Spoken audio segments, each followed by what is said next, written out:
bwatyo n'akita n'agasobola kubiriza Parliament naye yabadde yina okubanga okuba akalulu akajjamu Ssaabaminisita Imran Khan Obwesige. Ekyo nga kiwedde abakulu kye bakoze ku oluvuganya gavumenti baddukidde mu kkooti ensukulumu era olunaku lwali tusuubira okuba nti bagenda kuvayo n'amawulire okusalawo obanga Imran Khan agibwamu Obwesige wadde nga Parliament teriiwo oba asigala nga akulembera eggwanga erya Pakistan. Naye nga byonna mu byonna bwe bumu ku busambatuko n'okusika omugwa okuli mu mawanga ag'enjawulo oyinza okugamba nti obaolyawo tebiri mu Africa wokka wabula ne mu mawanga aga Asia naddala okusika omugwa okuliwo okw'ebyobufuzi n'abakulembeze okubanga abantu baagala okulaba ku nkyukakyuka byemu ku biriwo ne mu ggwanga erya Kenya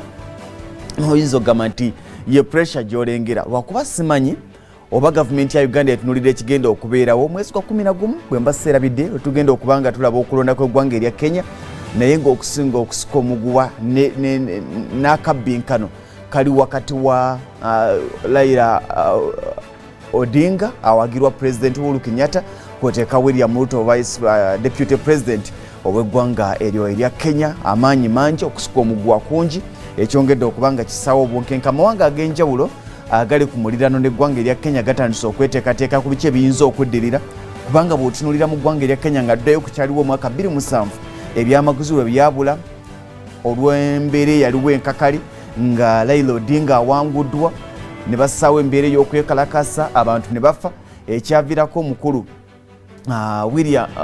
Uhuru Kenyatta okubanga atwalibwa mu kkooti y'ensi yonna okubanga annyonnyola ku nsonga ezaaliwo n'ekitta abantu ekyaliwo mu kaseera ako. Kati mu kaseera kano buli mawanga naddala eggwanga tugambe erya Uganda eritunuulidde nti ebyamaguzi ebisinga ebiva mu mawanga ag'ebweru biyitawo mu ggwanga erya Kenya singa akaseera kajja akagenda okuba akakazigizigi kubanga ekiri mu ggwanga erya Kenya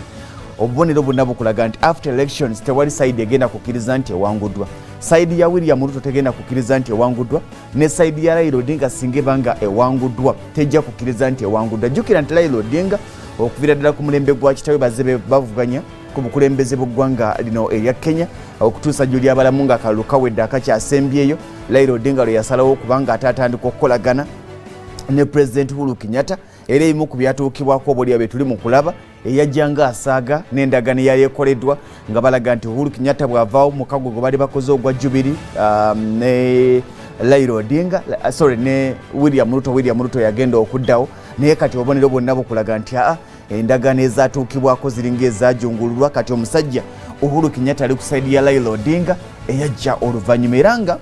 tewali si kyangu kyakuteebereza ani agenda okuwangula akalulu kano wakati wa Raila Amolo Odinga ne William Ruto kubanga buli omu bw'akuba campaign mugana nge Bob Ndoza ajja kumfunira kumu ku butambi obulaga abasajja bano bakuba ebisaawe nga bw'olaba Namboole ekisaawe ne kibooga noga nti ono yagenda okuwangula ogenda okulaba ku sayidi y'omulala nga naye ekulaga nti y'amaanyi beeyawuddemu bizze mu mbeera y'amawanga nga bwe gwali mu 2007 ekitegeeza nti singa okulonda kuggwa tusuubira okulaba embeera etagenda kubeera nyangu mu ggwanga erya Kenya olw'ensonga nti omukulembeze ennyini ali mu buyinza wadde nga avaawo tagenda kuddamu kwesimbawo tataddeewo mbeera eteekateeka Kenya ey'enkya wabula kye yakola okudda ku sayidi emu ekitaali kibi kubanga buli muntu alina eddembe lye naye kyongedde okussaawo oluwonko sayidi ya William Ruto balaba nga abaaliibwamu oluko ku ebyo bizze bituukibwako kubanga baateesa nti ogenda kuvuganya nga ndi mabegawo okumala ebisanja bibiri bw'onaaba ovuddewo nze ngenda okubanga nkolaki nze ngenda okubanga nzirako naye wano gy'oli abalamu nga anaatera okumalako ebisanja bibiri kubanga jjukira nti mu ggwanga erya Kenya enkola eriyo tosukka bisanja bibiri nga banaatera okumalako ekintu n'akulaga nti akikyusiza era kati ku lwaliro ali ku sayidi ya musajja nga bw'omulengera emabegaawo Raila Amolo Odinga tunuuliddwa oba oliawo nti ku mulundi guno bwe katale girya ayinza okubanga wangula naye ng'amasaza ag'enjawulo geeyawuddemu sayidi emu eri wa William Ruto sayidi endala eri wa Amolo Odinga Raila omukulu oyo gwolaba oyo gwe wandigambye nti ye Dr. Kizza Besigye w'eggwanga erya Kenya olw'ensonga nti y'omu ku basajja abaludde mu byobufuzi bya Kenya ng'avuganya newankubadde nga bazze baga nti obumu yabuwangula ewamu yawangula naye yembeera ebyo ndowooza olengera amaanyi agaliwo eyo sayidi ya William Ruto gy'olengera waggulu awo be bamu ku bawagizi b'olengera abasajja bakuba ebisaawe noga nti kikye tuliko omusajja yadda waggulu ku kyuma ky'ebitaala mu kaseera kano Kenya ngayo abakulu mu ministry ya finance n'ebyamakolero bagamba nti bakoze enteekateeka okulaba nti embeera yonna eyinza okuddawo bagyeteekeddeteekedde naye kusomozebwa okuliwo n'ekibuuzo ekiriwo nti amawanga agafuna mu Kenya okubanga ntebenkevu geeteeseteese wano tukyakabya akajanja nga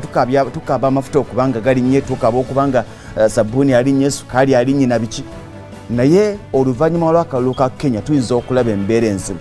amafuta bwe gaba nga tegasobodde kukka mu kaseera kano nga tebannalonda nga gali ku 50 n'omusomi nga dizeri ayingidde 4,500 akalulu nga kawedde Kenya ng'efunye embeera ey'okusomozebwa instability nga bwe gwali mu 2007 tusuubira okuba nti tujja kugula lita y'amafuta mu Uganda kugumu ekitundu oba ku mitwalo 2 kubanga Uganda amafuta tugayisa Kenya oba tugambe nti tugajja Kenya ebyamaguzi ebisinga biyita Kenya ebiyimirizaawo Uganda kati kano kandibadde kaseera akamawanga ag'enjawulo nga ne Uganda mweri okubanga beeteekateeka myezi gino egibula egisigaddeyo okubanga tugenda mu kulonda okweteekateeka nti singa Kenya bagamba nti ensalo tuzigadde okwewala ebiyinza okuddirira mu reserve za Uganda ez'amafuta tuyina kyenkana ki amaaso gonna gandibadde gateekebwa ku ggwanga erya Kenya akalulu akagenda okubeerayo kubanga katukosa butereevu Kenya bwenyiza nga bwe lwala ssenyiga naffe no tukosebwa